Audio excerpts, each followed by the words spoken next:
What's up, everybody? I'm Sam. That's Wick. You're listening to the Dukes of Blather.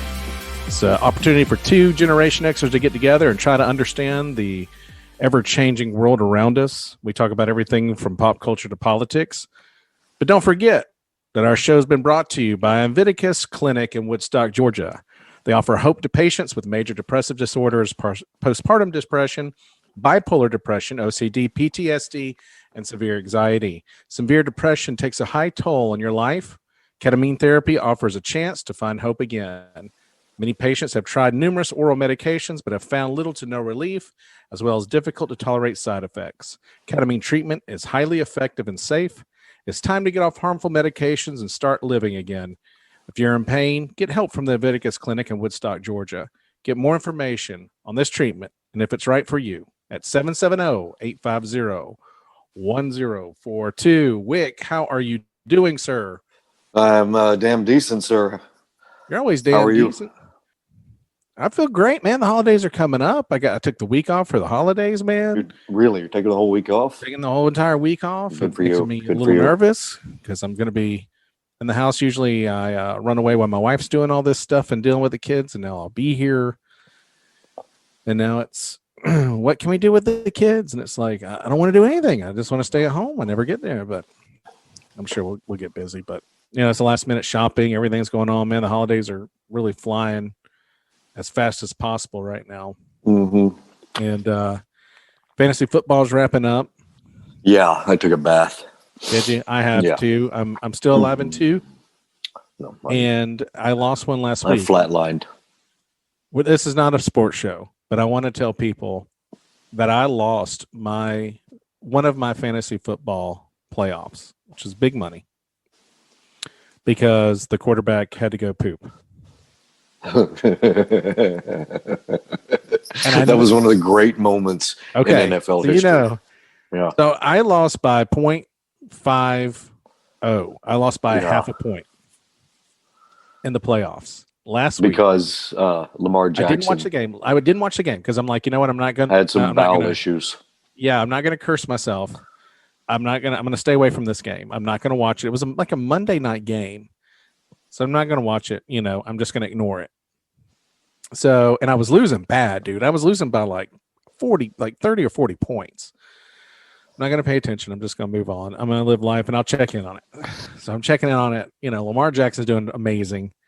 I mean, he had probably one of his best games, if not his best game of the season. And I'm getting close and I'm like, oh my God, I'm going to pull this off. Holy hell. Because I have a really good team. And I was like, oh my God, I'm going to do that. He's going to pull this off. And then I get this report. I'm like, I'm not going to watch. I'm going to keep watching TV with the family. I'm going to ignore it. Then I get this notification on my phone, and the notification on my phone's like, Lamar Jackson out for cramps. I'm like, oh my God, I'm so close. So close. I might have been 10 points out at this point. I'm like, I'm so close. They still had a half to go. I cannot believe this.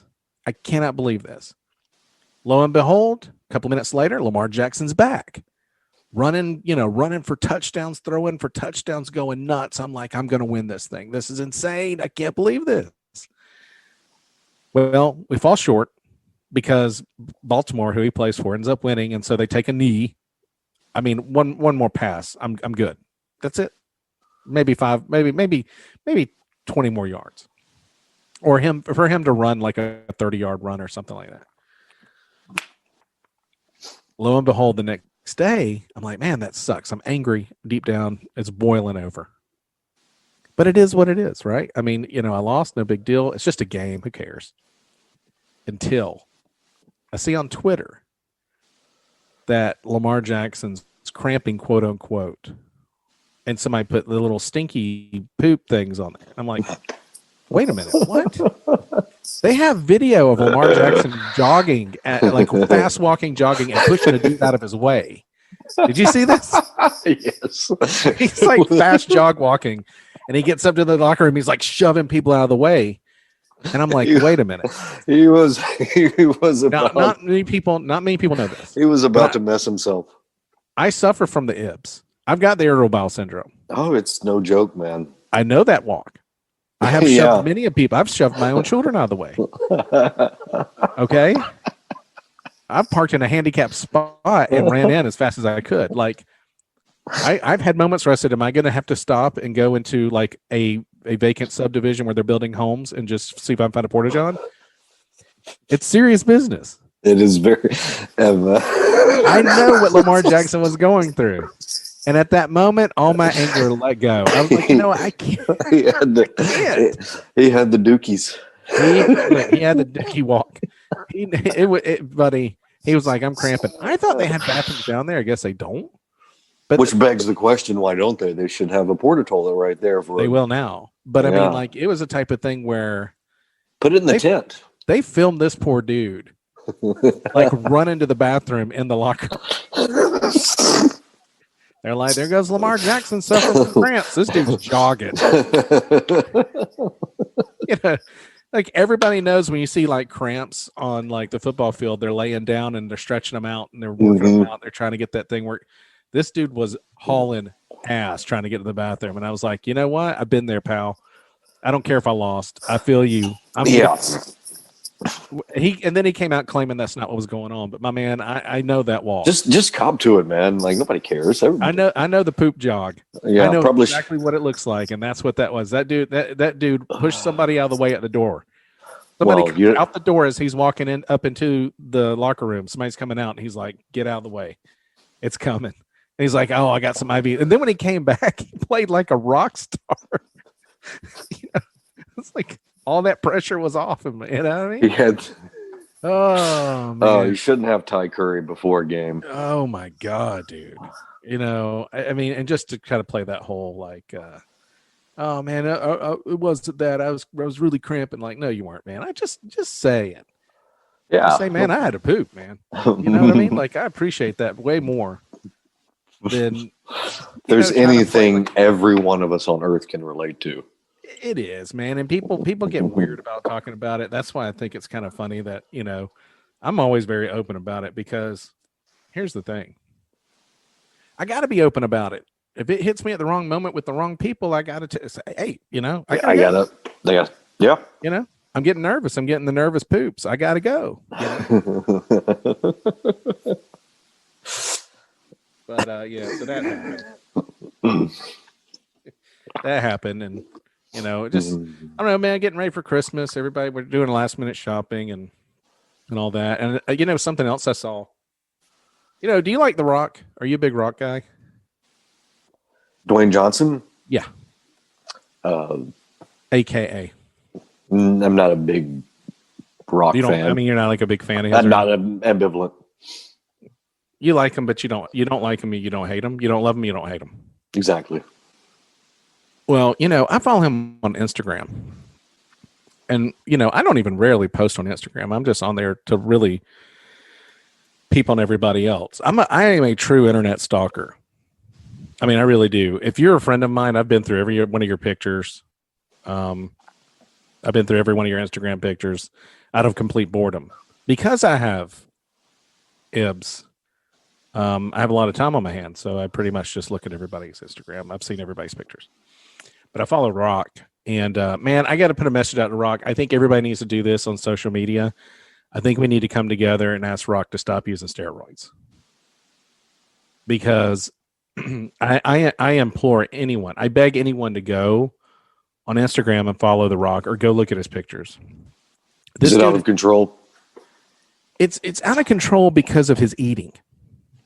Like, and this is a true concern. And I even wrote on one of his like things where it was like 82 banana pancakes with honey syrup and chocolate drizzle and caramel nuts or something. And I wrote, and I said, Rock, if you don't stop, you're going to die. That's insane. You need to put priorities in order. I really said that on his Instagram because this dude, I mean, it's like, oh my God. Are you looking at it? Yeah. He's like, go look at The Rock's Instagram now and look at the food he eats. Okay. He's bigger than he should be by far. He's way too big. Okay. I know. I got it. You're a wrestler. I don't even think he's doing that anymore. I think he's doing he's not. movie stuff. It's like, you got to chill out, man. Like, you're a lovable character. You seem to be really good with your fame. There are people that handle fame really well. I think The Rock handles fame really, really well. And we need more people who handle fame well. And he seems like a genuine nice guy. I've seen him randomly, approach fans in the middle of,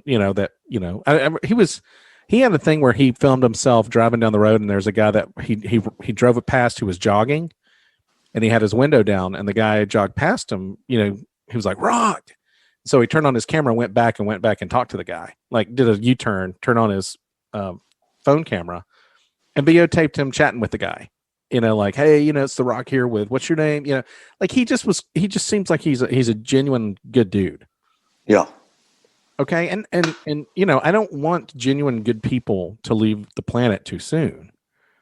But this guy, I mean, he's like, oh, it's cheat day, which seems like every freaking day is cheat day for The Rock.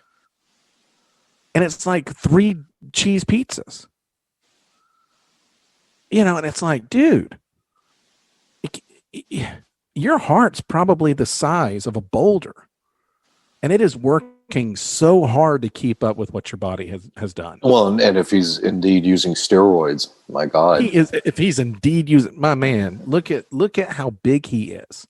That could be from the pancakes. No, pancakes build muscle. Have you? He not works hard.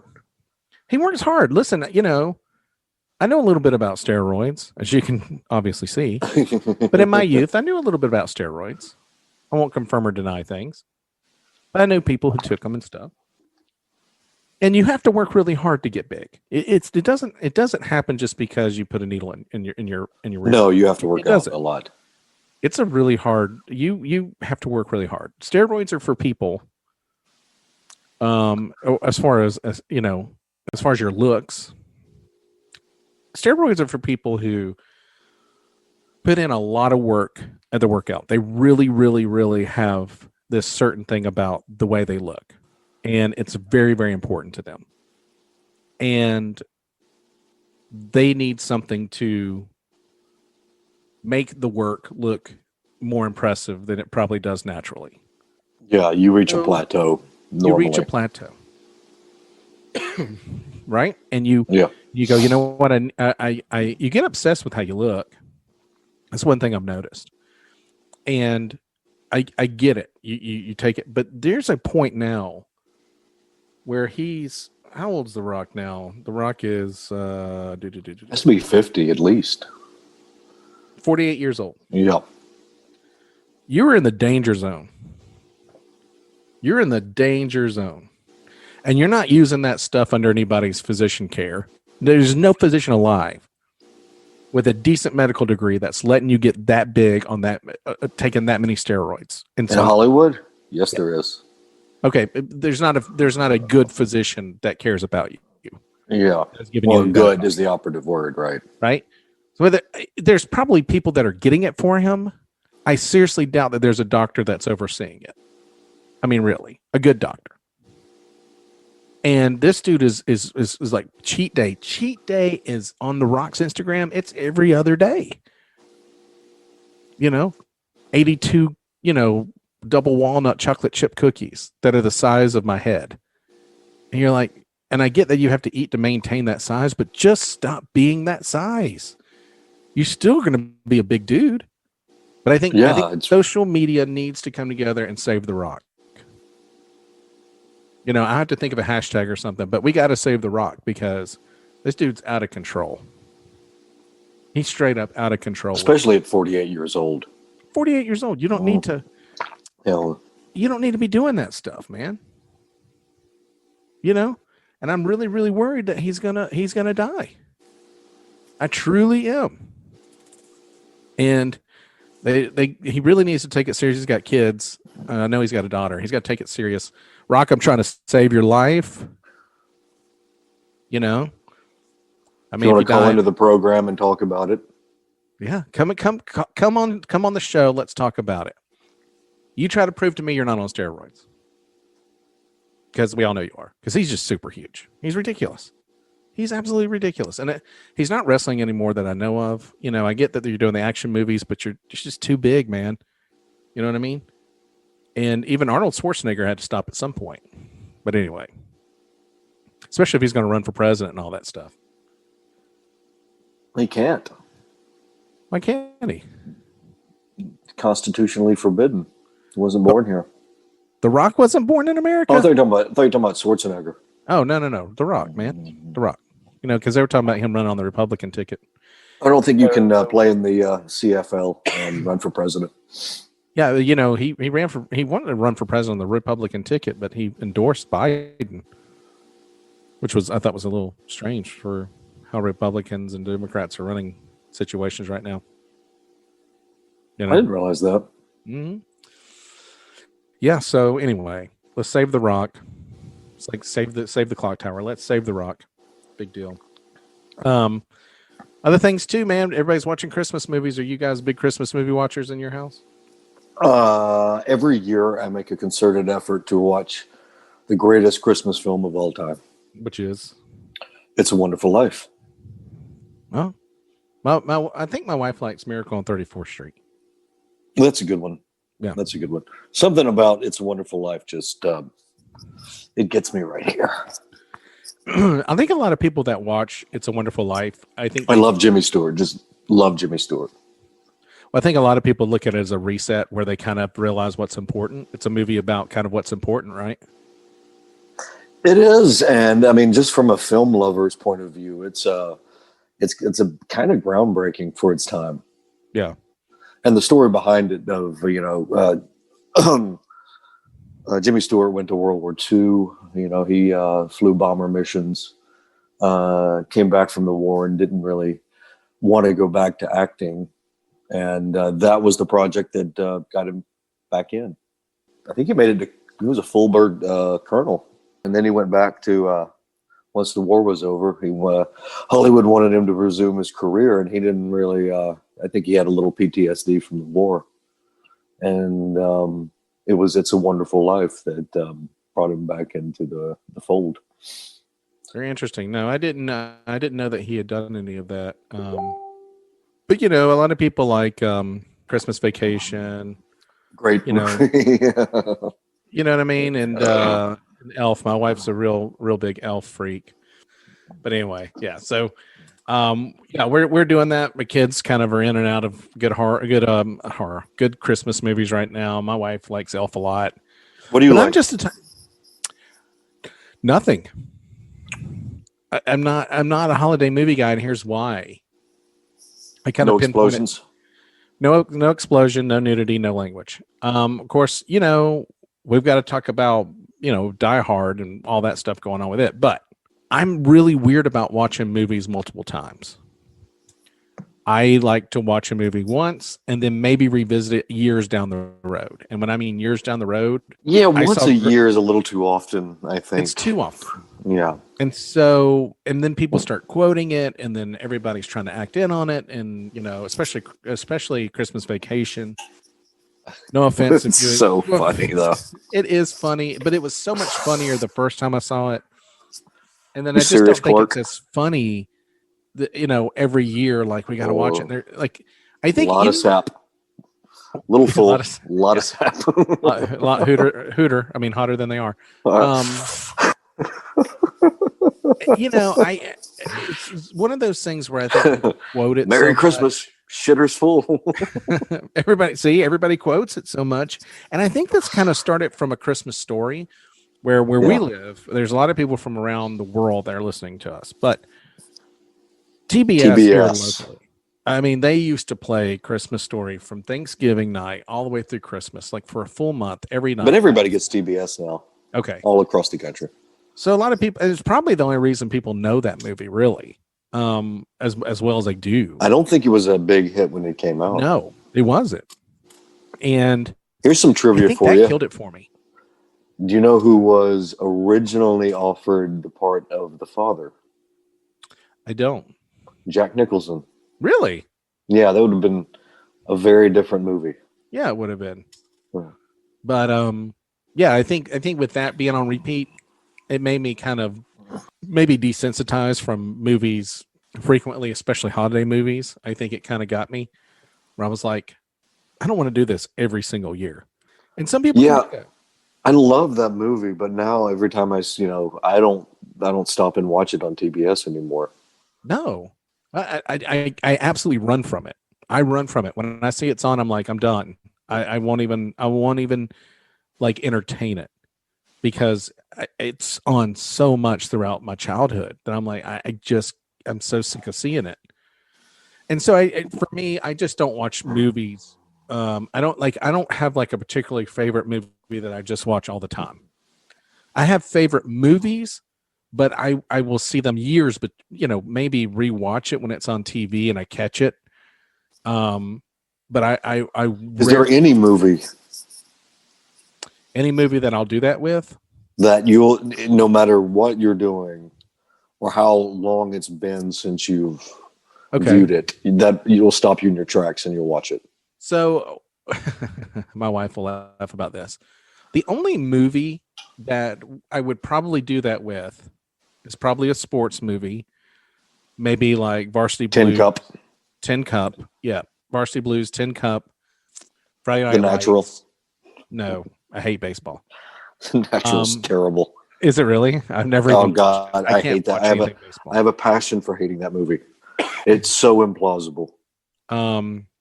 Field of Dreams and all that stuff. It's just something about baseball movies I just don't like. Other than was it Bull Durham? No, the Indians. The comedy. Major League. I'll probably watch that. But it's got Charlie Sheen, so I have to. Probably The Big Lebowski. If I'm flipping through The Big Lebowski. Big Lebowski, yeah. Yeah, because I always find something funny in it. And John Goodman. I mean, the cast of characters is so amazing. As far as a comedy goes, you know what I mean? Yeah. And then, there's just not much. There's just so much treasure in that movie. When he's lying in his apartment, he's got his Walkman on and he's listening to bowling pins. Yeah. And I always kid around that I was telling somebody not too long ago. I said, "Can you imagine going in and selling the screenplay or the story for The Big Lebowski and sitting in front of all of these people in a studio and being like, okay, so there's this guy named the Dude, and he's real laid back, and somebody steals his rug by accident, but it belongs. It really tied the room together, right? It really tied the room together.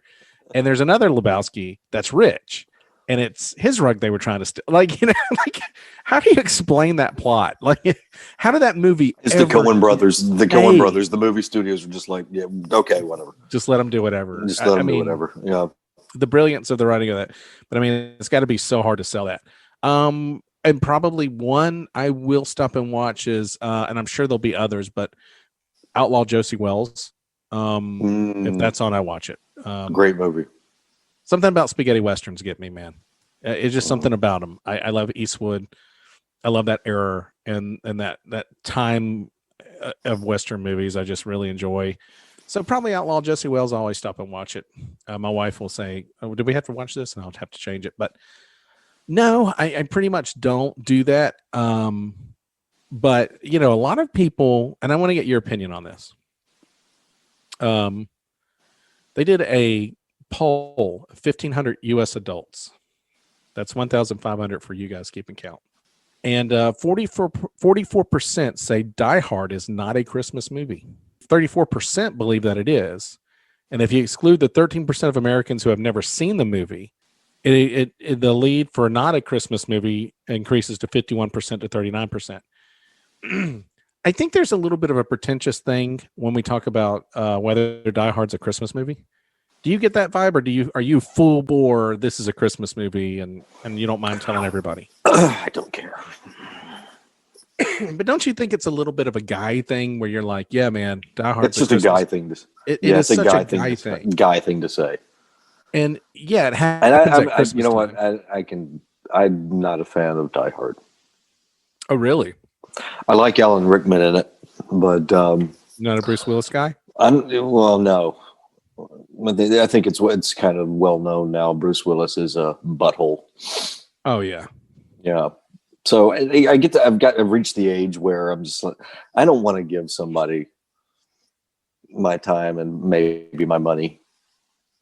Well, that's not a good person, I'd rather watch a terrible Keanu Reeves movie. Oh, and he's such a freaking prince. Yeah. The dude is such a prince. I love, I love. I always say his name wrong, but Keanu. Keanu. Keanu. I love Keanu Reeves for who he is, and Yeah. I'll always pay money for his stuff. Um, no, but I mean, like the thing with Die Hard is like released in July. Like it wasn't even released at Christmas. And to me, kind of one of the pre-qualifications for a Christmas movie is it has to be released in or around Christmas. And around the Christmas season. And not just, Yeah. I mean, just because of something happens during Christmas, does that make it a Christmas movie? Right, because it's not really, I guess it's centered around Christmas because it's happening at a Christmas party. But, you know, it's released in July. I don't think the intention of this movie was ever to be a Christmas movie. But I think people say that just to kind of be different. Yeah. And it's getting old. So and they're not different. If thousands of other people are saying it, it's not different. It's not different. It's not. So I think we all need to come together and make the decision that Die Hard is just. If you want to come at me with reindeer games, then I think you're doing something a little unique and original. And if you haven't seen Reindeer Games, see Reindeer Games. It's a crime thriller that takes place during Christmas. Ben Affleck and Oliver Platt. See, that was released in February. Was it? But nobody ever talks about that being a Christmas movie. It's got reindeer in the title. I don't think. God, man, can you get any more obvious? Can you? I mean, no. I mean, Oliver Platt steals the show, though. He's hilarious. The sidekick. I've not seen it. That's not one that would be on a list that I've seen.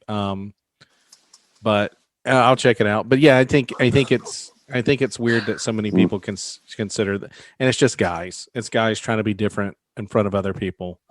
It's okay. Like and trying to prove something. And I trying to prove something. I'm different. That's so boring. Yeah. Yeah. And so with all this going on, and so frat boyish. Yeah. Yeah. This is my favorite. What's your favorite Christmas movie? I just don't have one. Mine's Die Hard because mine's Die Hard, and it is a Christmas movie. Let me prove it. I have testicles. Right. I have balls. So it's balls. But I'm beer. In my research of movies for Christmas, boobies. I saw that Warner Brothers announced that they will be releasing its slate of 2021 movies to its streaming service, HBO Max. Did you see this? Mm-hmm. The same day the films hit theaters. Yeah, Christopher Nolan is flipping out. I find that crazy, and you know what? All these movies that they made. Because me and my wife went to the movies. HBO Max is about to take over the world. Yes, it is. Buy your stock in HBO. I myself and my wife, we had a Friday night off for the first time in forever. Did you go to did you enjoy Applebee's? And we went to some Applebee's. Sliders. I usually hit Applebee's on a guy's night out, so I reserve that.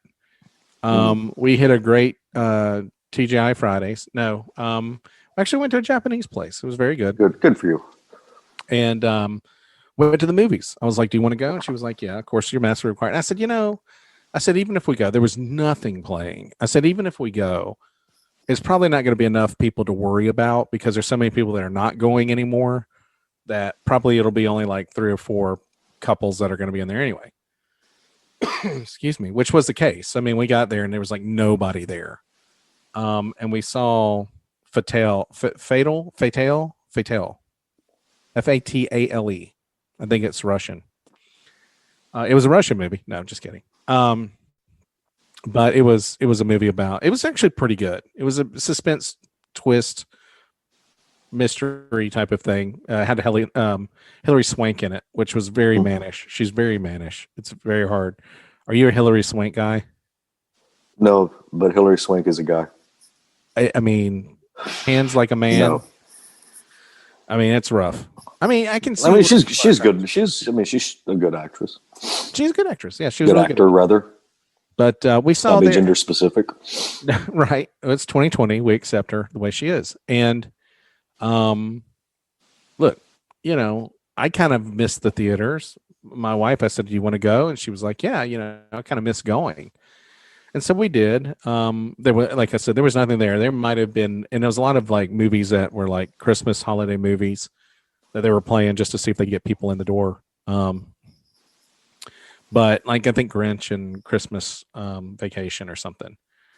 But the thing was, is it was like you really do miss going. And when I read that Warner Brothers, and I mean, I know they had a slate of movies that were supposed to release in 2020, and we're going to be talking about the vaccine here in just a minute, but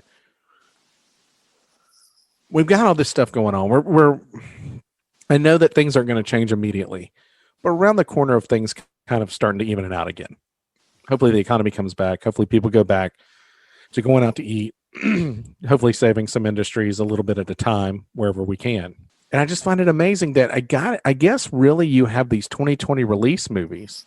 I think this is where Warner Brothers is coming from. We've got this basket full of 2020 movies that were supposed to be released that we couldn't release because this kind of coronavirus thing went on all year. Yeah.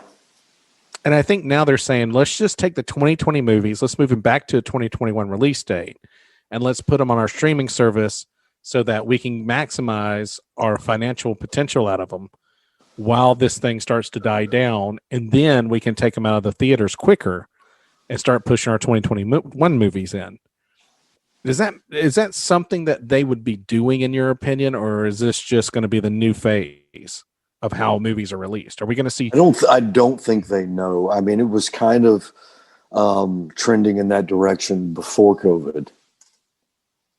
So I think there is a lot of fluidity to their vision. They don't really have a firm grasp of what theatrical releases are going to be in the future.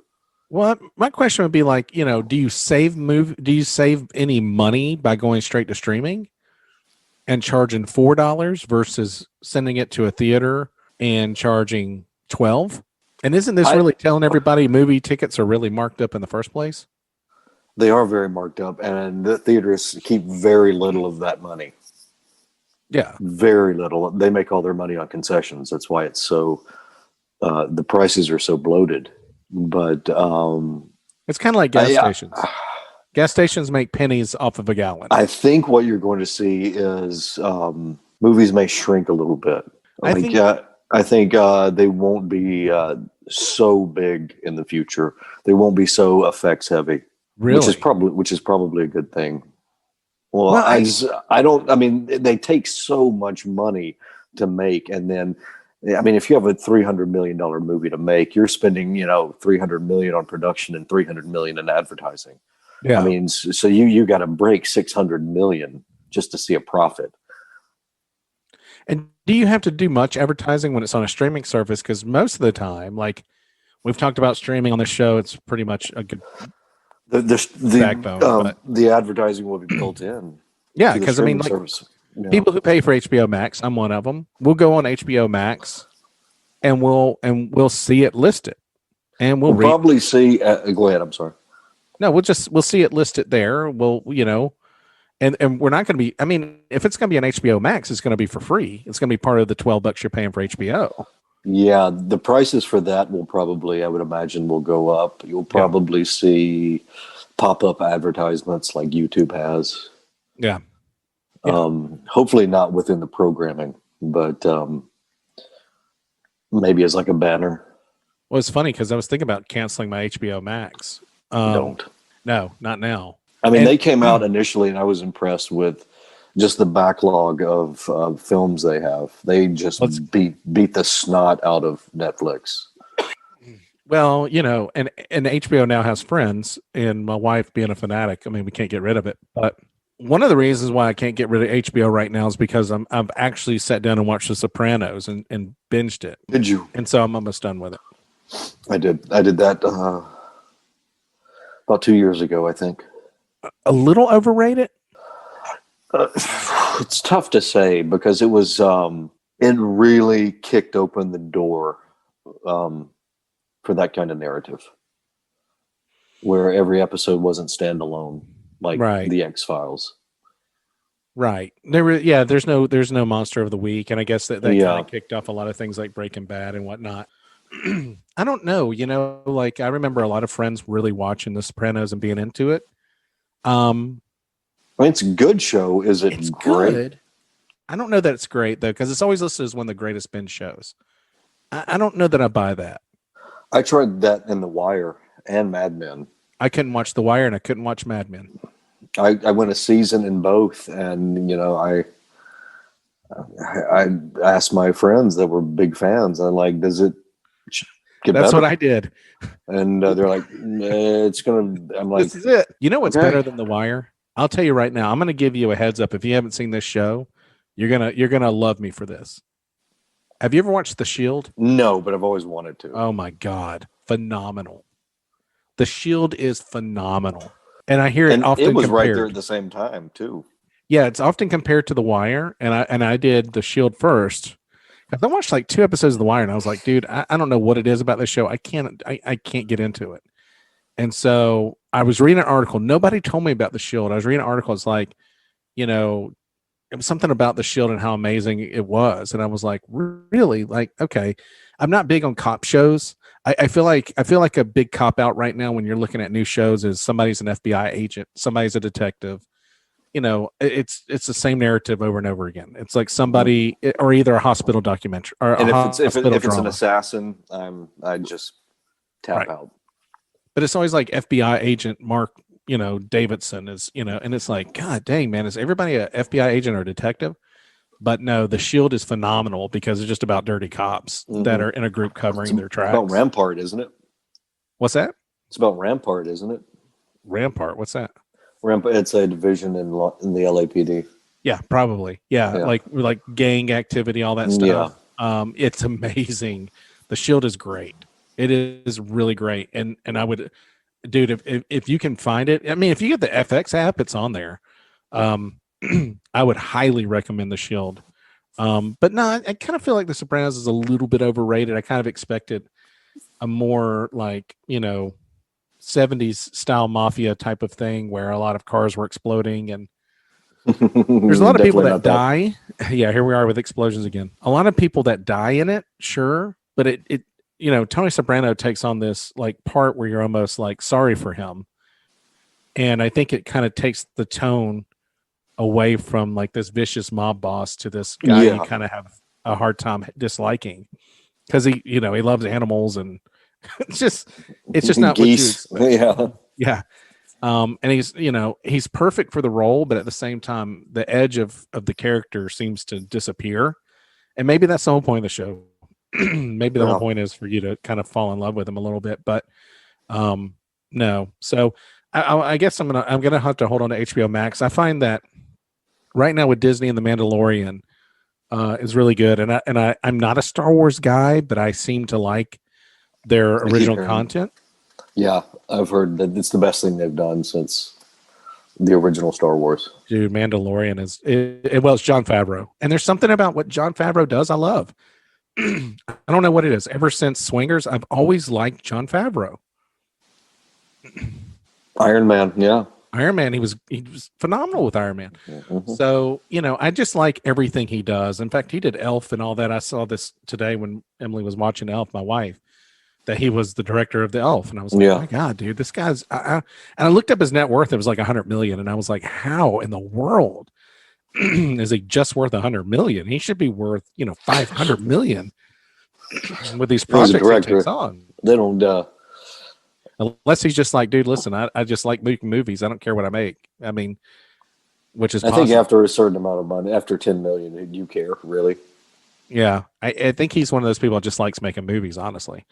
So maybe his fees, maybe that's why he gets so many projects. And he's still young, so yeah, very young. And so, I'm probably going to have to keep HBO Max now. I find that HBO Max, Peacock, I want to say Disney Plus, because other than Mandalorian, I'm really not watching anything on there. But I'd say Peacock channel, which is NBC, who's been buying up rights to shows left and right.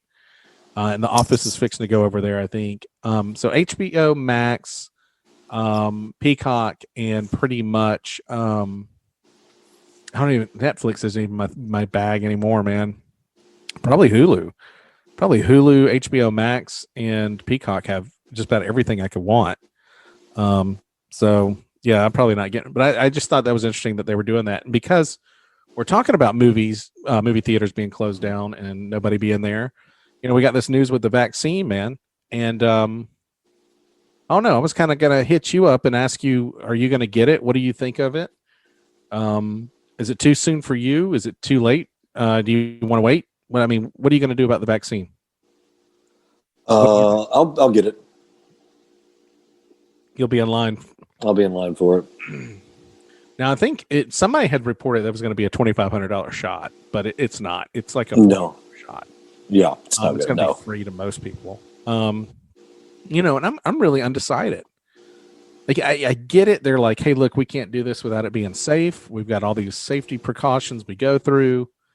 I actually know people who are working on the studies for it. And there's no reason not to trust people that I obviously trust.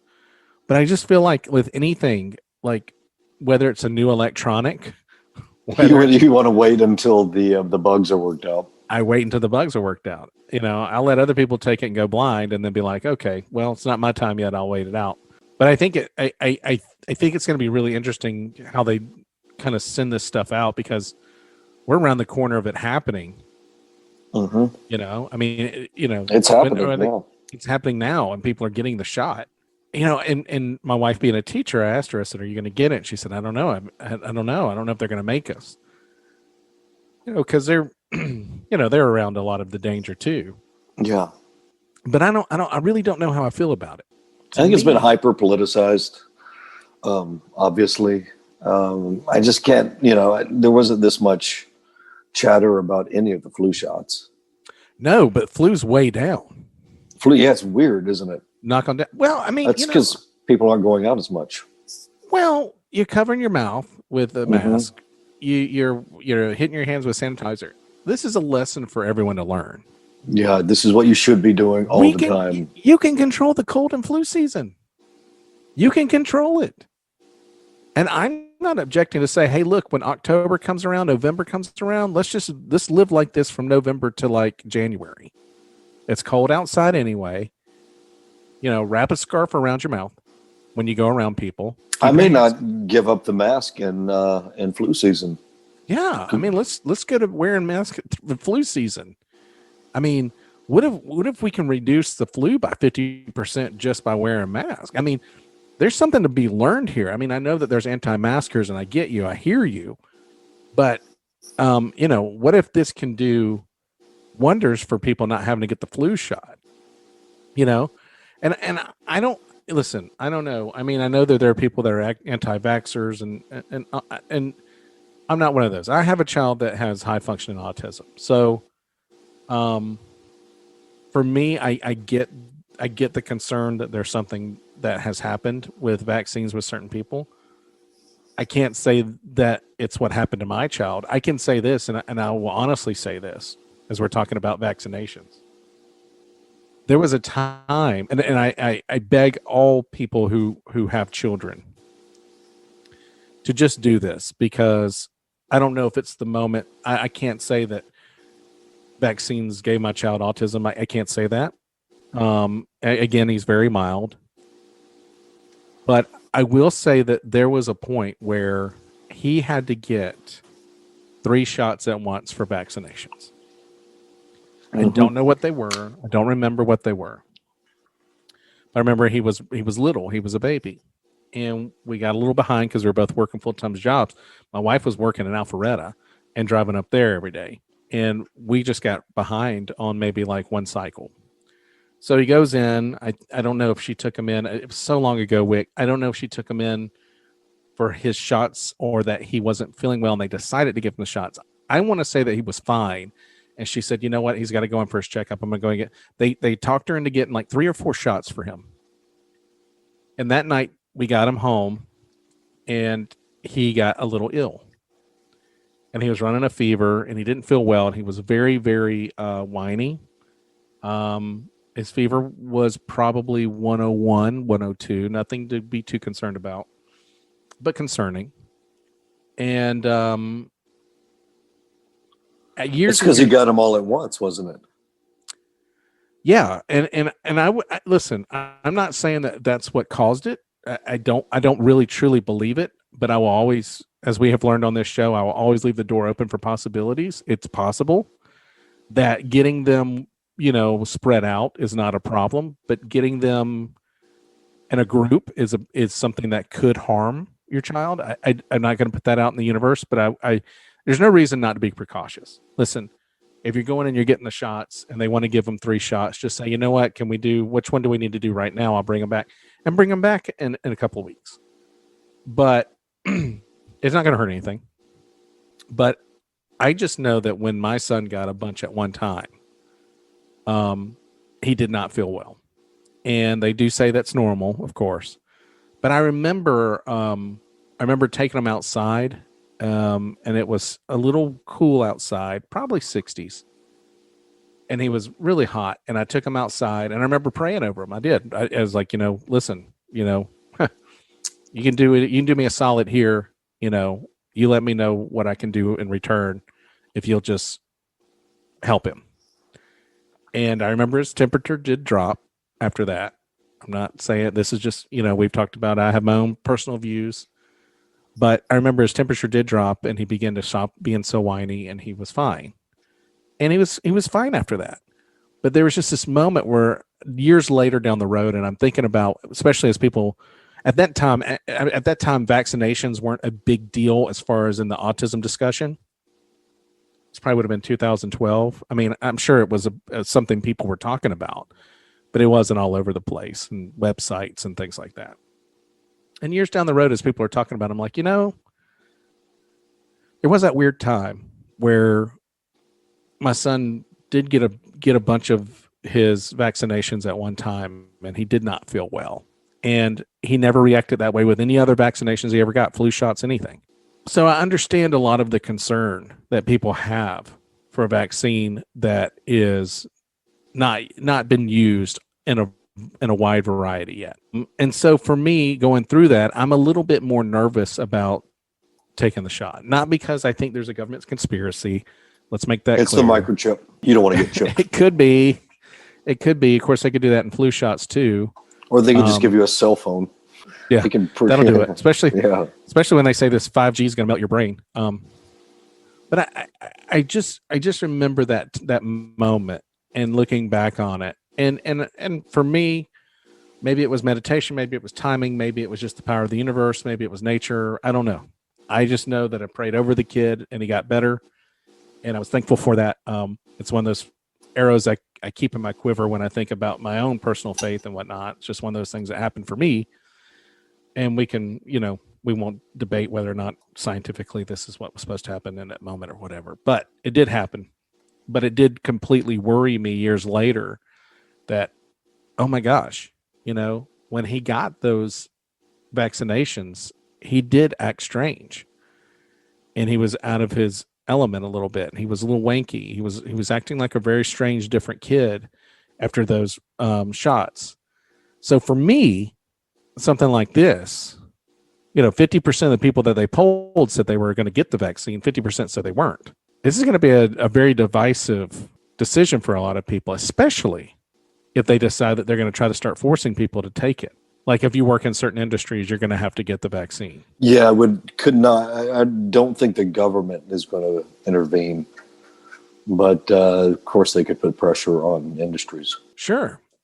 And, listen, schools require vaccinations as they should.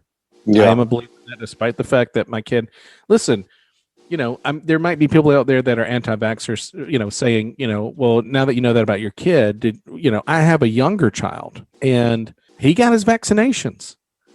Spaced out? Yes, they were. They were. I thought you were asking if he was spaced out in the brain. Oh, no. Sometimes I wonder. You got to meet this kid. Sometimes, no, he's a trip. But no, yeah, we spread him out. And I told my wife, I said, this time we're going to spread him out. I was like, I don't want him getting multiples at one time. He gets what's due, and that's all he gets. And then if we're behind and they want to double up, I said, you tell him no. And she did. She agreed. She said, no, you're right. I agree with you. And so we did spread him out. Never had an ounce of problem. Never had a fever. Never got whiny. No. Never got kind of out of his element. Never got wanky. Nothing. Perfectly. Every time he went and got it, everything was fine. I didn't want to chance it twice, and I would be interested. I know. Listen, if you're a parent that has an autism child, I mean, message me personally through we've got a Facebook page, Dukes of Blather. Please join. Please check it out. And, message me privately. I'd like to know if you have kids with, especially multiple kids that have it. This is not what the discussion was supposed to be, but just curious. And now that I've brought it up and I've kind of told my own story there, I'd be interested to know if you have if you have more than one kid with autism symptoms and they're on the spectrum. I'd be interested to know if you were behind on shots and got a bunch of them at one time for each kid, because it might be something to look into. Maybe not. I'm sure they have. There are a lot smarter people than me that are looking at these things. But I do understand the concern about this coronavirus vaccine, just from my experience with that. And I'm just one of those people. I want to see the kinks worked out before I go forward. But would we even know if there's kinks in this thing? Are we even going to know immediately? It's going to take probably 10 years, right? Well, that's true. That's true. And that's true of every vaccine, I'm sure. It's the nature of medicine and nature of science. You know what's going to happen. 10 years from now, Motley and Associates is going to be on TV. Yeah. Like, did you get the coronavirus? Did coronavirus give you mesothelioma? Yeah. Did coronavirus give you, and I mean, we can joke about it, but, I can kind of see that, 10 years down the road that, your local attorney's like, hey, man, call me. Because we got a class action lawsuit. I'm going to make 90 cents on the dollar, and you're going to get like 3 cents on the dollar. Well, I have friends in medicine, and they're very pro vaccine. Yeah. Well, they've gotten a lot of standards. And they're on all sides of the political spectrum. But when it comes to medicine, I mean, we can say that we don't like the FDA all we want, and I get the far right people that want to get rid of agencies and all this other stuff. This is where we have to get very realistic about this, where this is really a hard thing to do and it shouldn't be done, because there's a standard in a bar that's set for these vaccines. It's very high in America. I mean, they really have to prove. But do you want to see a vaccine hit the market without an FDA? I think some people would. These are the same people that are distrustful of the vaccine to begin with. Yeah, sure. I mean, it's all. It's hypocrisy. Yeah, it really is. All of it is. And of course, there's corruption, but there's wherever human beings are, there's corruption, government or otherwise. Yeah. So, I think I'm not a conspiracy theorist. I want to make that clear.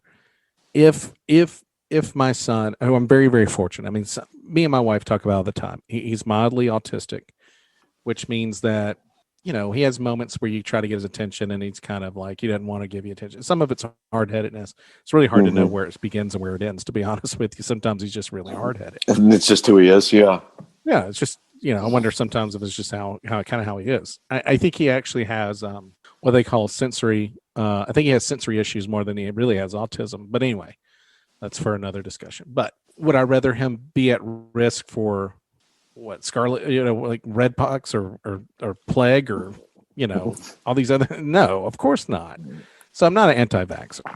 I just think that you need to be precautionary about how often you get them. And I think with this, it's going to be something that people are going to be really worried about just because it didn't have a lot of time to be tested. But it's also possible that the things that are involved in these vaccines are common medical tools that are used for other things too, that we know are safe. It's just in combination with this and this and this, we can go fight coronavirus, right? What's upsetting to me is there's this sentiment in America that they're out to get you, the medical, and it's the opposite of what their mission really is.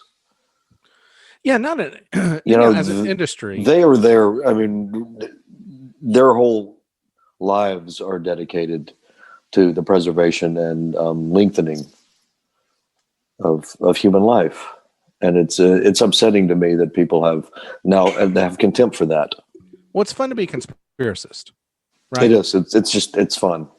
It's fun to think that there's all these secret things that are going on in the world and in America, and this is whether you're conservative or liberal. I mean, you all have these nut job issues. I mean, I'm sorry, but it's kind of the turnoff for me for politics is that everybody's got this conspiracy theory. Yeah. That, Obama was the Antichrist and Trump, is the devil. And, you can dislike, we know that everybody I disagree with is Hitler. Yeah. Yeah.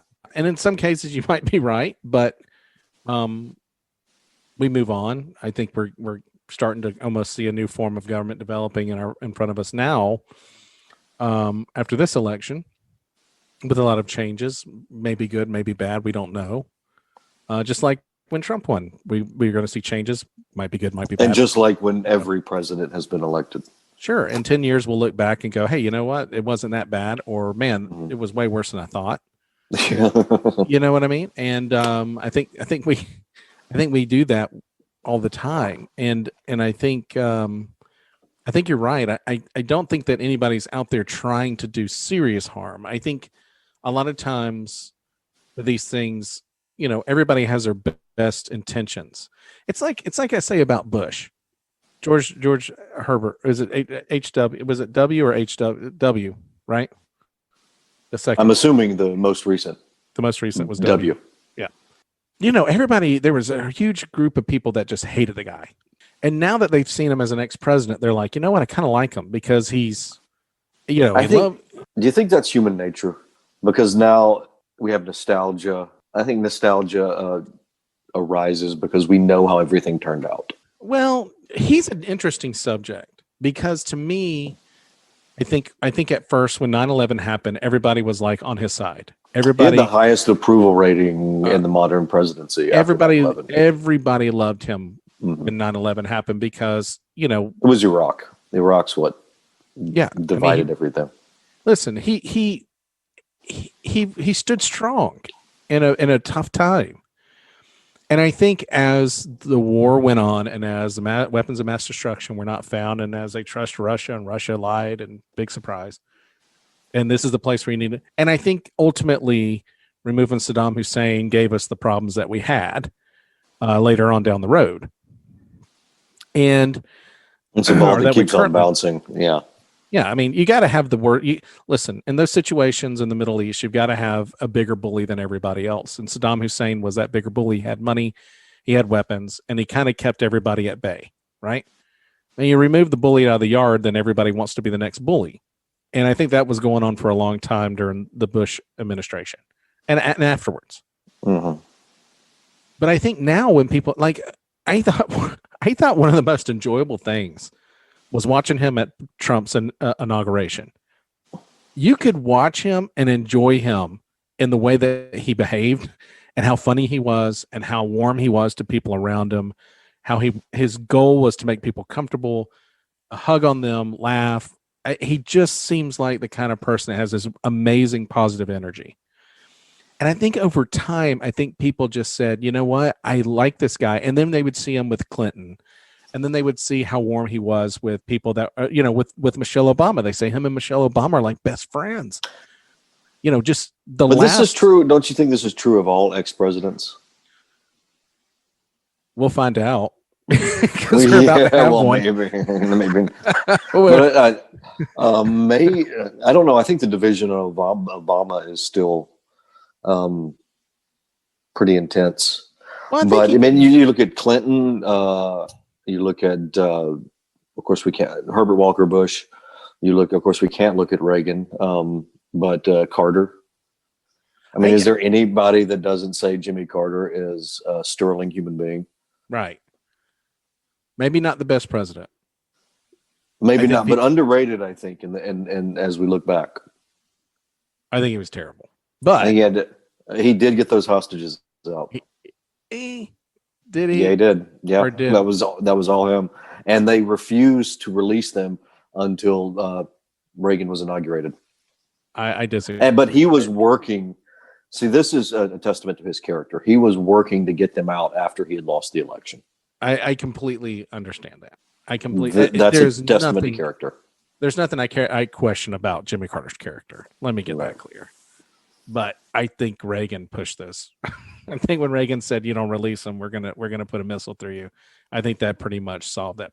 But I think Reagan was a guy that was needed at the time he was there. I think we've always seemed to be able to get the right president at the right time in a lot of ways. But I think in how you judge them when it's all over with, you know, I think it takes time, but I think over time people have seen W as an endearing person who probably got sucked into those around him that he trusted that probably manipulated his ignorance a little bit. I don't think there's any doubt that Cheney and Rumsfeld definitely took advantage of Bush's naive way. I think Bush believed what people told him. I think that's going to be his Achilles heel. Yeah, with historians. I think and he knew it towards the end. I think when he figured it out, it was too late. Yeah, I for a long time, the relations between Cheney and Bush after the presidency were very frosty. Yes, I don't think they spoke for years. Yes, and Rumsfeld as well. And I think there was something I always liked about Rumsfeld. Yeah, and then I realized I'd been sold a bill of goods. Yeah, and I think Bush was too, and I think he's. I will never forgive Rumsfeld. We had bin Laden in Afghanistan, and he would not send in surplus troops to seal the border. There was something deeper. That's how he got out. Yeah, there was something deeper going on there. But yeah, I think with Bush, I think he's one of those guys you look back on now, and people and they see him on Ellen. I mean, listen, this is a far religious Christian man who is absolutely enamored with a gay female that he considers a friend, and she defends him to the end of the day. You know what I mean? And I don't know. I mean, she's had some bad press recently. She has.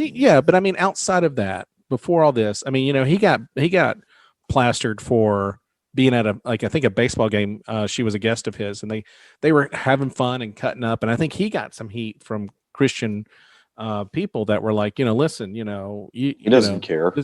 And he's like, she's my friend.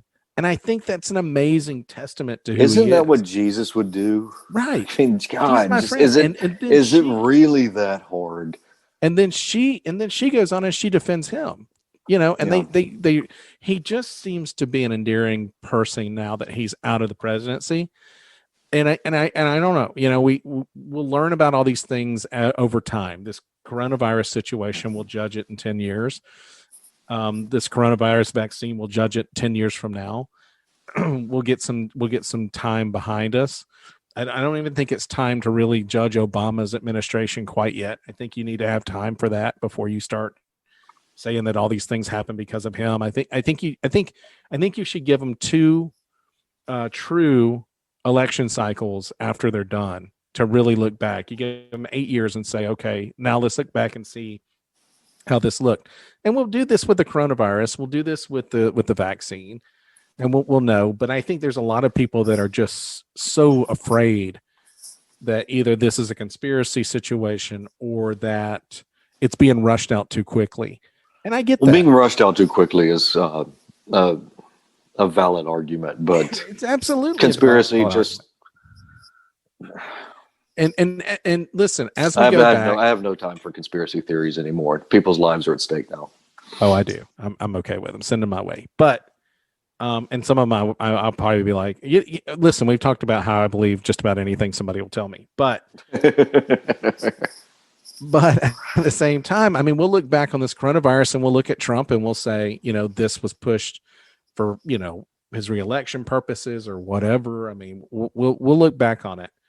And we may look back on it and say, or we could look back and say it was pushed because we were living in a effing pandemic. Well, and we could say, I think people will say, well, it's pushed because he was trying to get reelected. But it also could be that we'll realize and give the guy some credit and say, you know what, it was pushed because everything ended up okay. The economy came back. This vaccine was phenomenal. It did great things for a lot of people. It protected a lot of people that were at risk. And you know what? I'll give him a lot of credit for that. Now, some people just won't be able to do that. It'll be really difficult for people to give him an ounce of credit. But there could be some credit here in his favor that says, you know what? Look, he really pushed this thing to happen. It did. They made it happen. It was safe. Now of course, you're going to have situations where people get vaccinated. It's not going to go as well. Everybody's biochemistry is different, right? And sometimes these things happen, and they just don't react well. And it may not be active in some certain chemistries in people's bodies. It may do no good, much like the flu shot. So Yeah. I think that we'll look back and we'll judge this and be able to look and say, yeah. My concern with the what a great moment conspiracy for science. theorists are that no vaccine is 100% effective, and they'll take this scientific fact and run with it. Yeah. And we have this tendency right now to like to scare each other. I don't know what's going on, but we almost like to deliver bad news. We almost like to have negative things happen. I almost think that politically, and this is what I think is the danger of political identity, is that I think there are some people that if Trump had gotten reelected, that there would be some people that would be hoping this vaccine would fail. And I believe that 100%. I think that there are some people that will wish that it would have failed for him so that he could have a worse mark on him. I just think that's where we are with politics. And I think it's dangerous. I've preached that and preached that and preached that. But here we are. The election's over for 99.9% of us. Even his own administration, it's over. And even his own Republicans are saying it's over. I saw McConnell was pretty much. Finally, yeah. Yeah. And that's good. It needs to happen. The Electoral College has spoken. We need to move on. And well, that's the beauty of it. I mean, I think if anybody can, I think if there's anything we can all embrace is the miracle of the process of democracy. Yeah. That this can happen. The peaceful transfer of power. I'll be honest with you. I always doubted our elections. This is the God's honest truth. I always doubted our elections until Trump won. And then when Trump won, I was like, okay, I do believe in the political process. I do think that we really are voting for the president. There was a time where I thought, you know what? People are counting their own votes. Not conspiracy. I just thought, does it really matter? I mean, we probably get who's pre-selected anyway by the 1%er group and people in power. The super PAC. Yeah, the super people are probably already in charge and telling us who's going to. But when Trump won, I thought, yeah, we really do choose the president. We really do it. And it was, and I think everybody should look at it that way. We really do. If Trump was able to win the election in 2016, it's really truly a testament that we really do pick our leaders, because there's no way that anybody thought he would win. Well, you look back at every election that has ever occurred in America, at least the ones that they can account for, and there is almost zero, no matter if a Democrat wins or if a Republican wins, there's almost no evidence in any of those elections of fraud. I think it happens. It happens, but of course it's going to happen. I think it happens. I just don't think it's enough to make a difference. No, I mean, you can't. That's the reason I don't believe in conspiracy theories, because, two people can't keep a secret. Right. One dead can. It's human. It's human nature. That's, if there's anything I've learned from Sopranos, is that, one person can keep a secret if the other person's dead. It's dead. But yeah, we'll look back on this vaccine, and I'm going to wait. I'm going to wait it out. I feel like I've had it. I felt like I had it back in February of this year.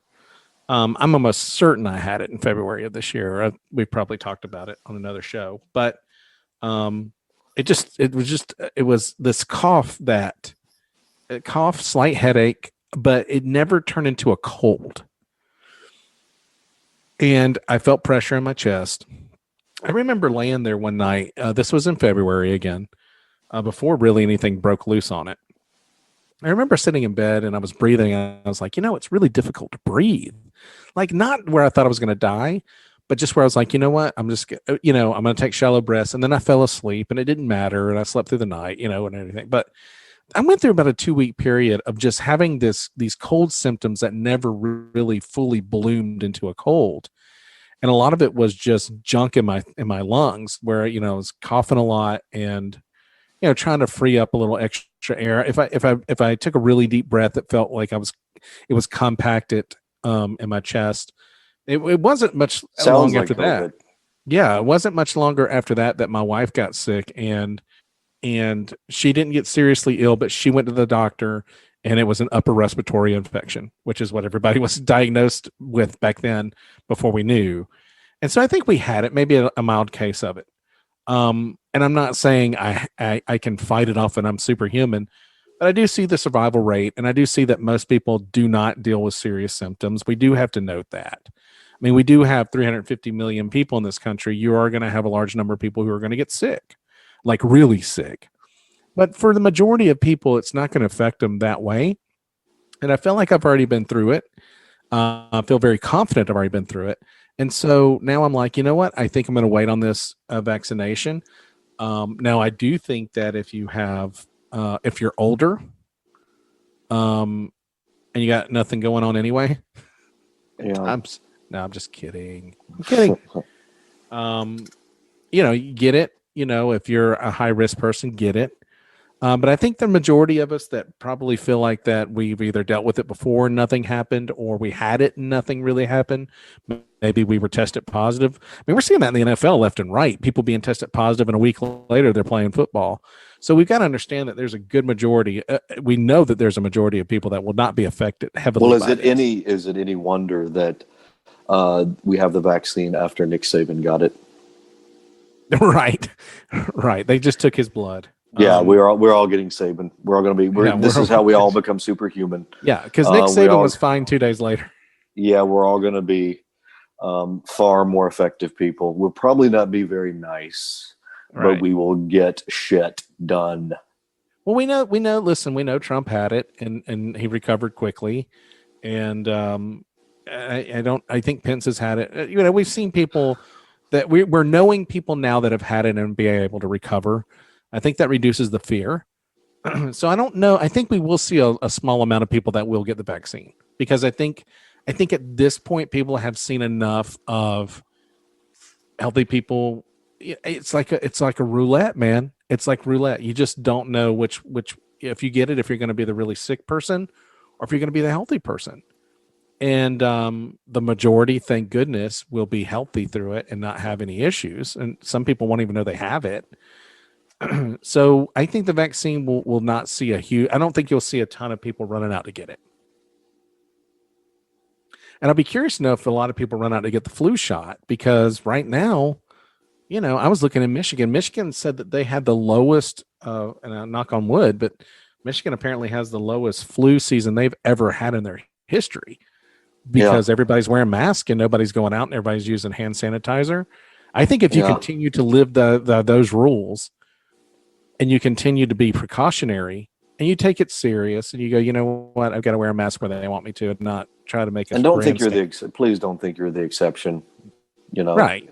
Just here's my thing. I usually don't wear a mask. I don't wear it at work or anything like that. But if I go somewhere and they're asking me to wear it, I wear it. And it's a bitch to go back to my car. I would prefer if you wore a mask on the show.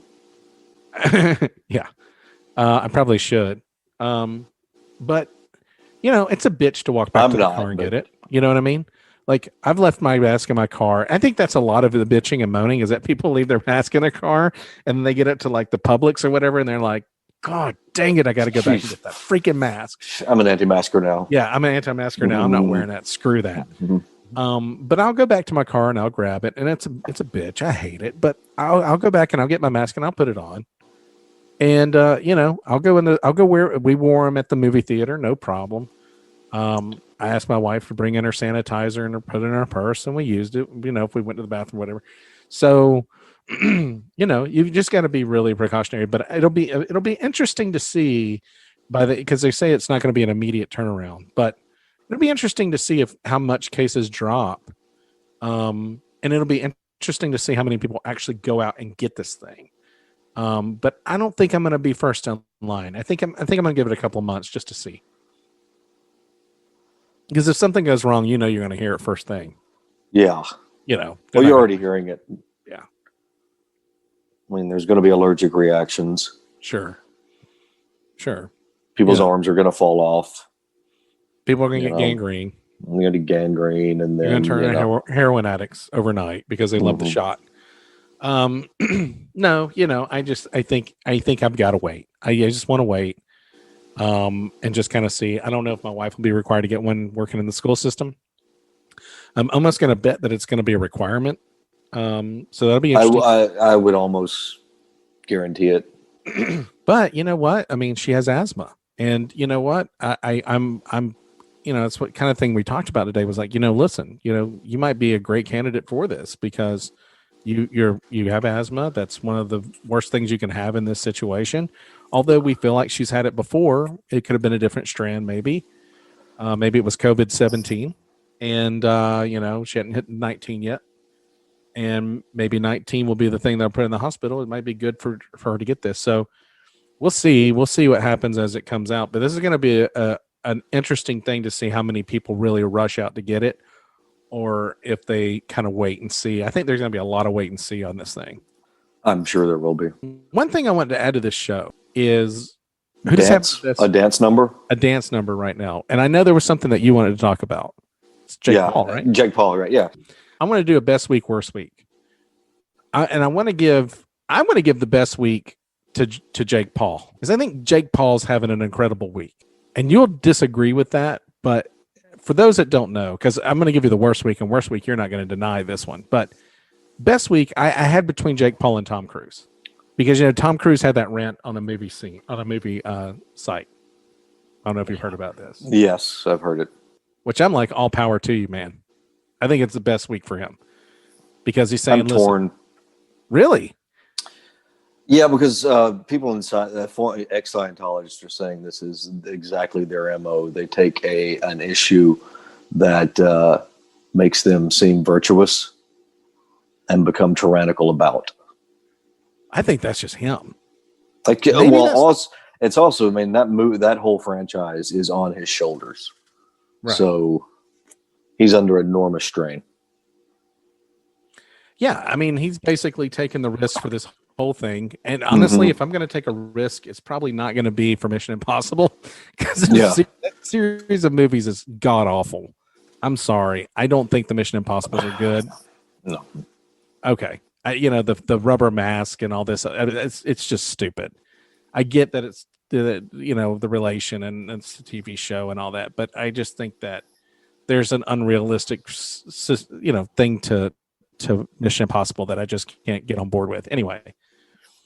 Yeah, read John Le Carre. That's real spy stuff.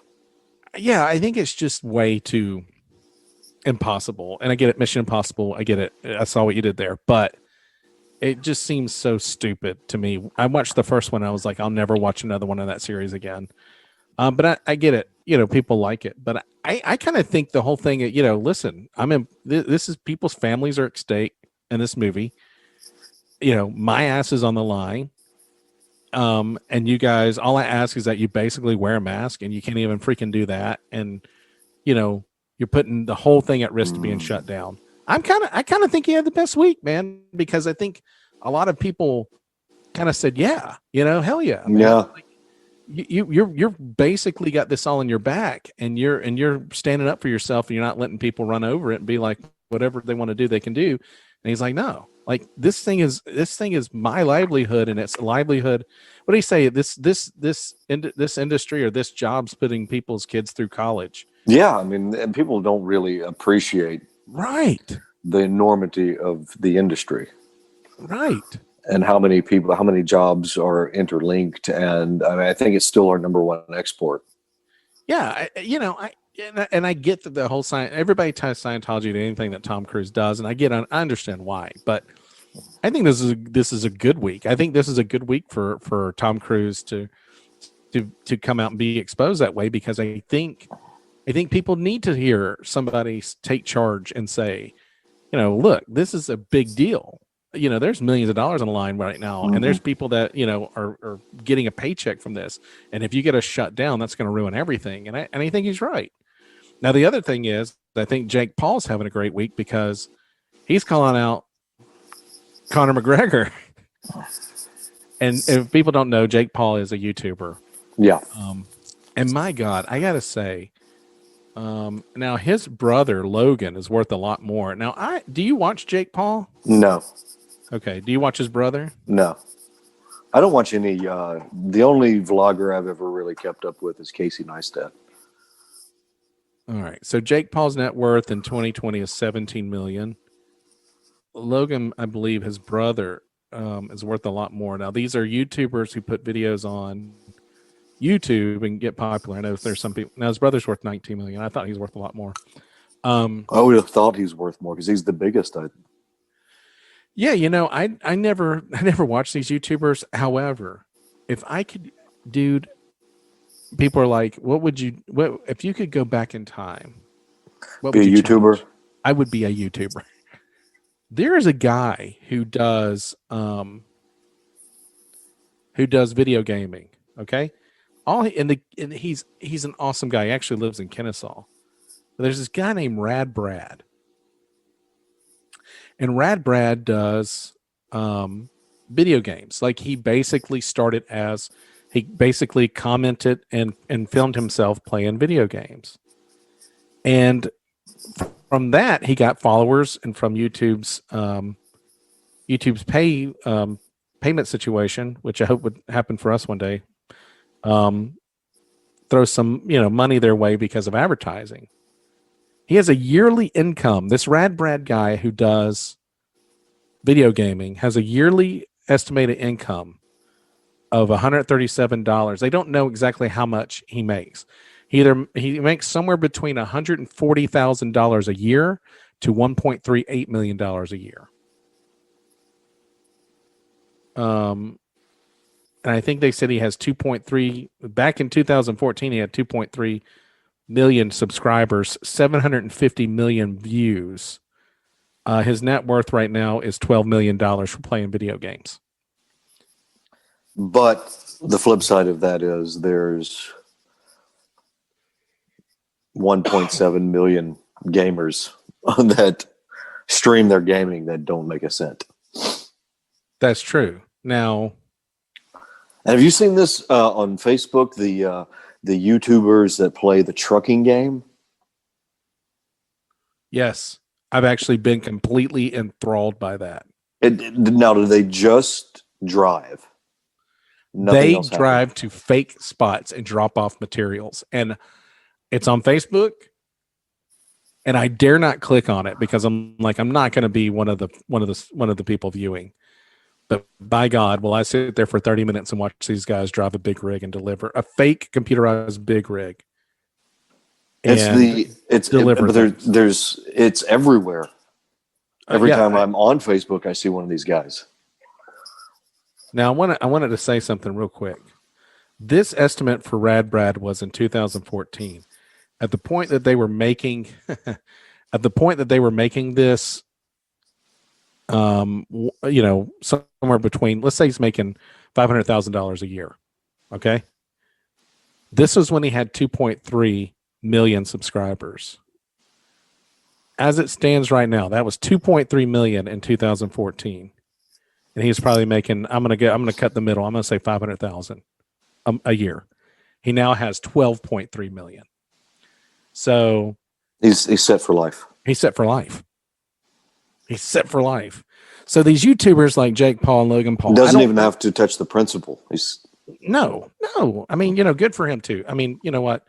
Whatever, dude. I wish if I could go back in a time machine, I would have played video games on YouTube and filmed myself. First of all, it would have been god awful because people would have been like, "This dude's terrible." Okay. They would have been like, "This guy's absolutely horrible at video." Have the hand-eye coordination to right. do it. This guy's. I'm just watching to watch him cuss. Like God. I'm just watching to watch him flip out. So he's making this kind of money, but these Logan Paul, Jake Paul are YouTubers. They put videos on Facebook. And when you had told me about this thing, I'm going to let you go in a second with this whole feeling you have on it. I watched Logan Paul's YouTube, and I rather enjoyed it. They had some really funny skits. There wasn't anything that was inappropriate. Listen, I have kids, man. There's so much inappropriate shit on YouTube that it's unbelievable, that it actually makes me angry. I'll give you an example. My oldest loves watching YouTube, and he's on YouTube and he's watching what I think is The Grinch. Or no. He's watching what I believe is Green Eggs and Ham. And I'm listening, and it's like, do you want green eggs and ham? You know, blah blah blah blah blah.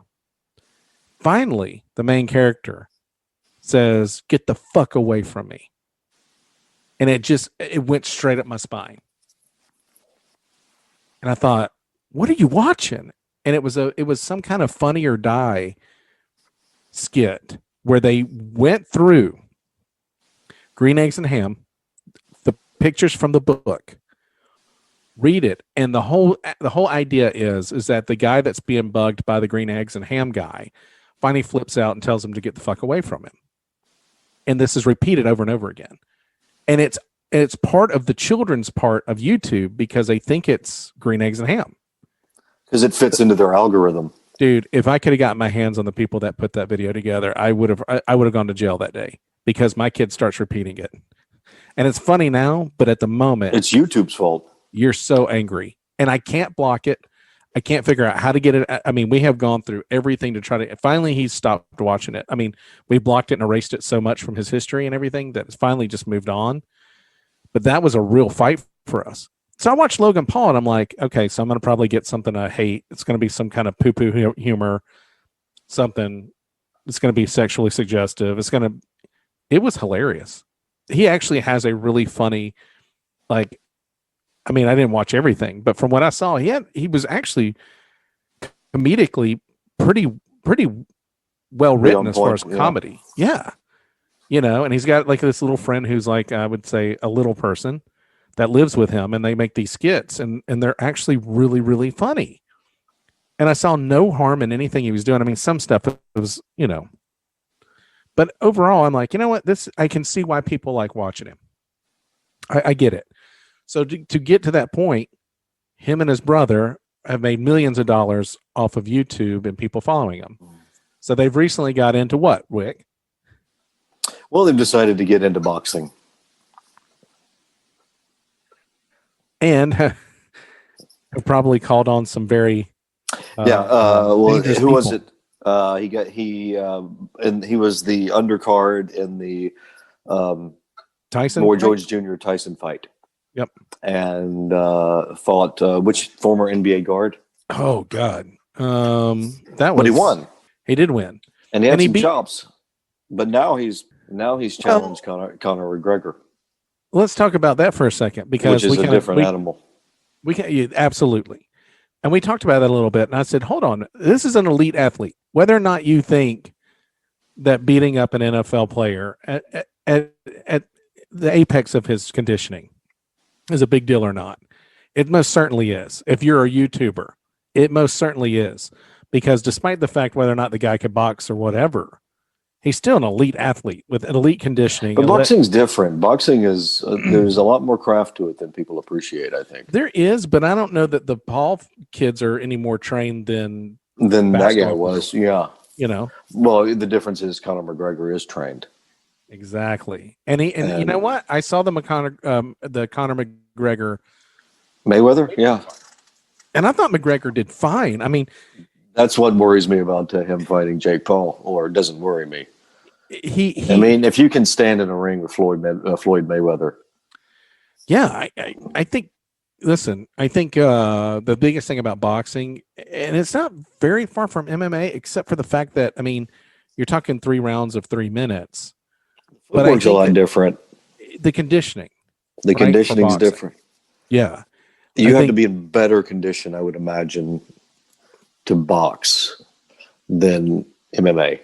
Right. I may be wrong about that, and I get do lit up I for do that. 100% believe that, because you do a lot of ground and pound. A lot of guys go to the ground because they're tired.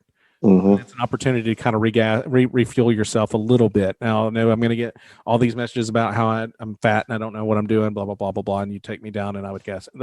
I believe you 100% before you even send that. Well, I also think that boxing can, take some patience, whereas I don't see how patience really in MMA. I mean, I think it's just aggression. Yeah. Well, I've always said with Muhammad Ali, one of the greatest aspects of Muhammad Ali, and you will never convince me any differently, is that his conditioning was better than anybody else. I would say in almost every case of a world-class athlete or people that are the greatest at what they've ever done athletically and probably in anything, it's conditioning. You think of Jerry Rice running Michael the hill. Jordan. Yep. Michael Jordan outworking everybody. Ali. Barry Sanders running 300-yard dashes at the end of practice. Yes. Yeah. Full speed. Full speed. I mean, that's what makes the guys better. To use a football analogy, they're still at a 100% efficiency rate in the fourth quarter. If you want to be and their fundamentals don't begin to flag. If you're gifted with athletic genetics, okay, yeah, do yourself a favor and get your conditioning as good as it can ever be, because that's the only way you're going to make it. It'll be hard to outwork you. It will be hard for anybody to outwork you if your conditioning is better than theirs is. And where people get into these elite situations like the NFL and everybody like that, is they find out everybody else is more conditioned. It's just as good. You hear it all the time. People that make it to the pros in any sport, and they suddenly are, they've come up being the best that ever played the sport in their high school. They're probably the best baseball, basketball, and football player their school has ever seen. And then they go to college, and they're amongst the best that school has ever seen. And then suddenly, as you go from high school to the college ranks to NFL, you realize that everybody got better for every stage you go to. And they get exponentially better. Yes. And then you get to the NFL or any Major League Baseball, and you suddenly realize, you're trying to cover Jerry Rice. And okay. Yeah, you're exactly right. And I also think that if Conor McGregor has fought in a boxing match with Floyd Mayweather, if there's anything that Conor McGregor learned from that, is conditioning. Yeah. I mean, because he gassed out. He gassed out. Which was what Floyd Mayweather was going to do with him. He was going to gas him out. Floyd Mayweather is a brilliant technician in boxing. And he knew that, and that was their strategy. That was their game plan. He knew it. He knew he would be aggressive in the beginning, just to hang on, get through it, and then wait for him to tire out, which is what Ali did as well. It's what Ali did to everybody. I got to think that Conor McGregor is probably well aware of his conditioning and what it needs to be to fight.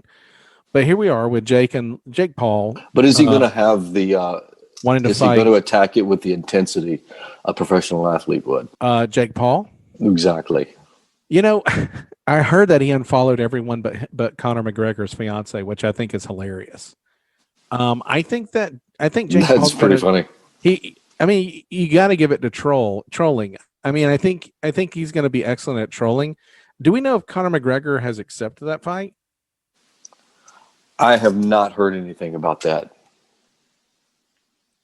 I don't think he should. Now, Jake Paul's saying that he's offering $50 million for McGregor. He doesn't have $50 million. Jake Paul, this is from SB Nation.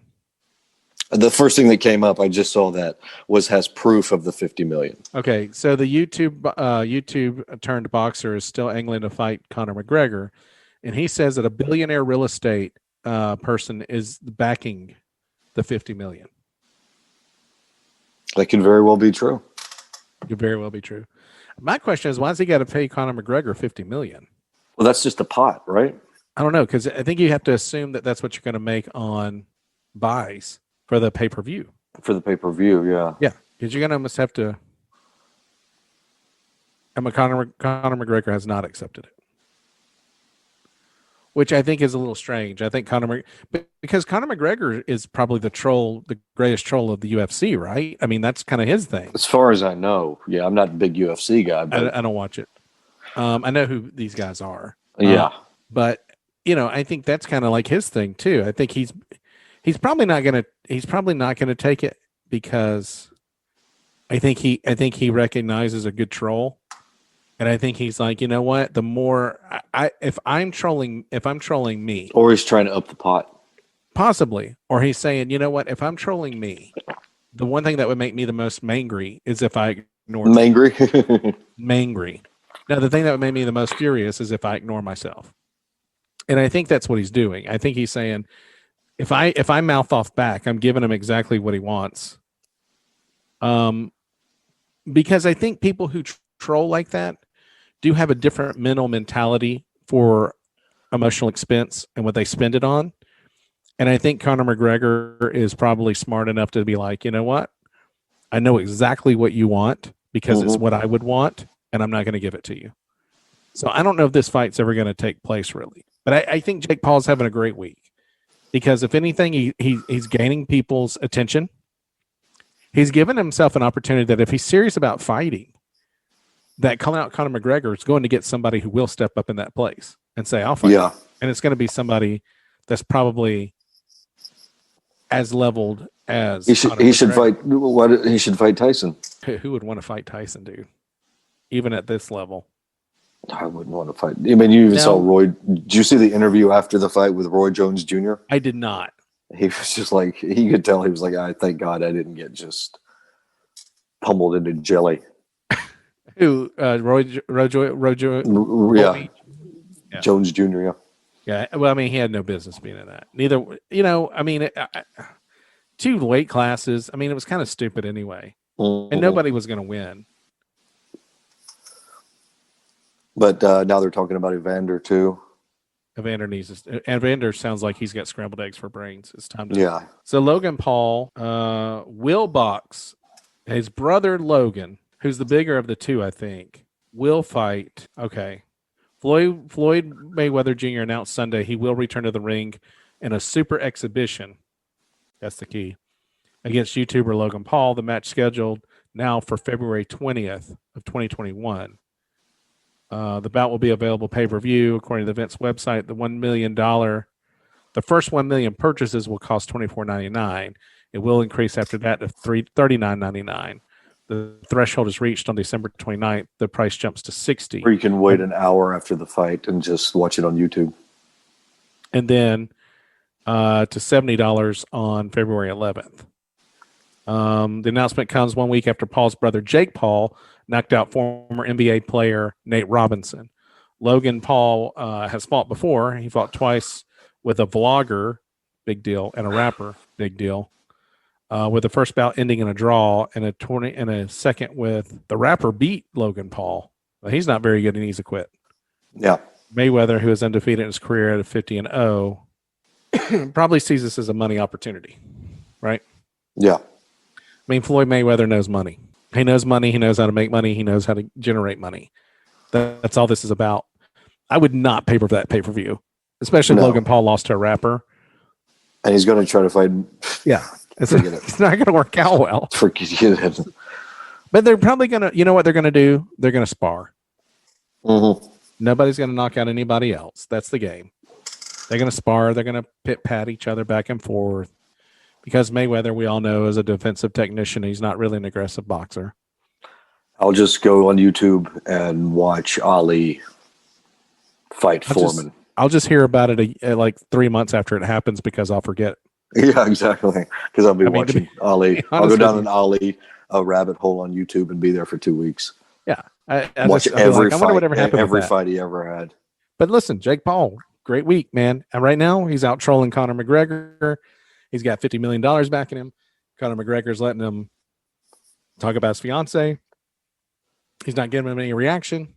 You know what? I give Jake Paul a lot of credit here. Jake Paul and Tom Cruise, to me, are having the best week. Now, I want to tell you who I think is having the worst week, because I don't know if you heard about this.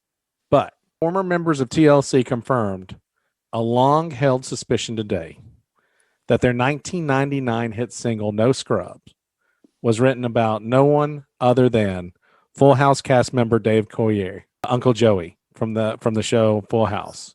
Well, is this real? Because Yes.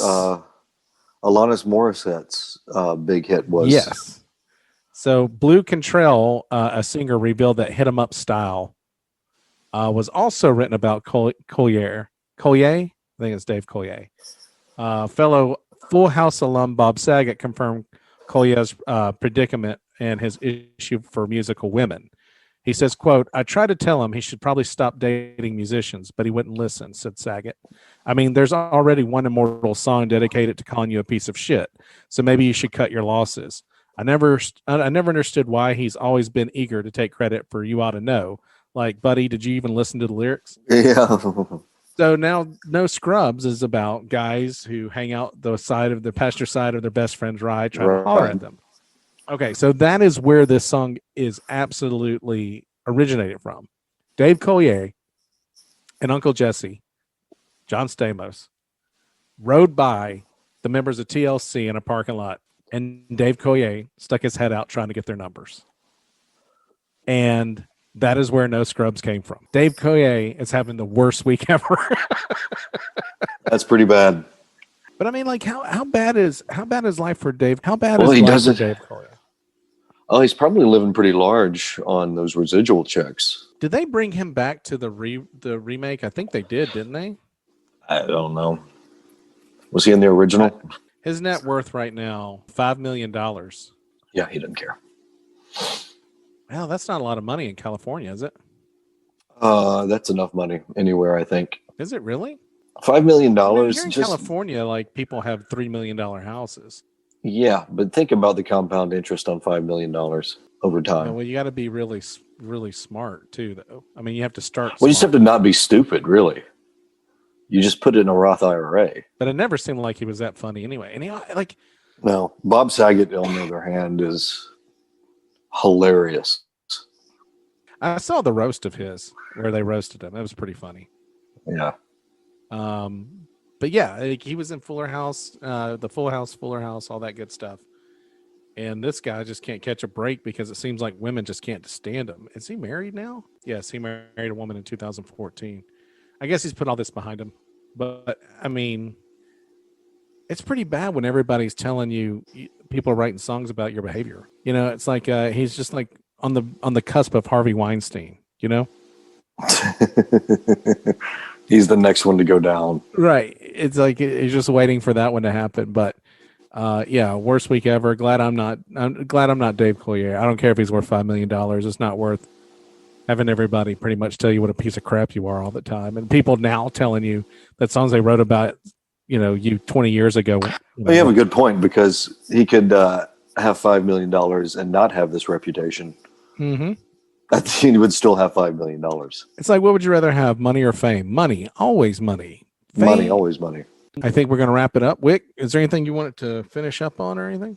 No, Jake Paul is going to get his head kicked in if he fights Conor McGregor. Yeah, or punched in. And Logan Paul is going to get pretty much worn out by. I don't even know why they're deep crazy. It's kind of sad, actually. These are Conor McGregor is one thing, but this is where we.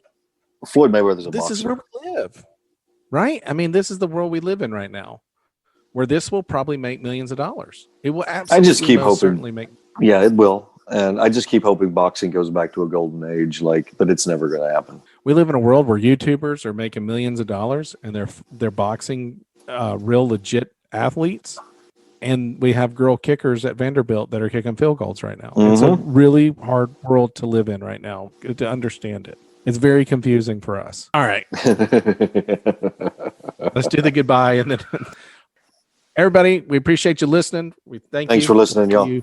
Next Sunday, listen, Podbean, iTunes, Amazon Music, Spotify are going to be on Pandora very soon. We're on Google. Look us up. Go to Podbean, download it. Listen to us every week. We appreciate everybody's support, man. We are really growing. We appreciate that. And tell your friends, tell your enemies that we're out here. And if you hate us, tell your enemies At least we'll get some downloads from that. And if you love us, tell your friends. We'll get some downloads for that. Yeah. Really appreciate everybody. Spread the word, please. We'll be back with a new topic and just rambling on next week. It'll be a lot of fun. Wick, thanks so much for coming on tonight with me and doing always this every fun. week. Always fun. And we'll see everybody next week. Thanks so much, guys.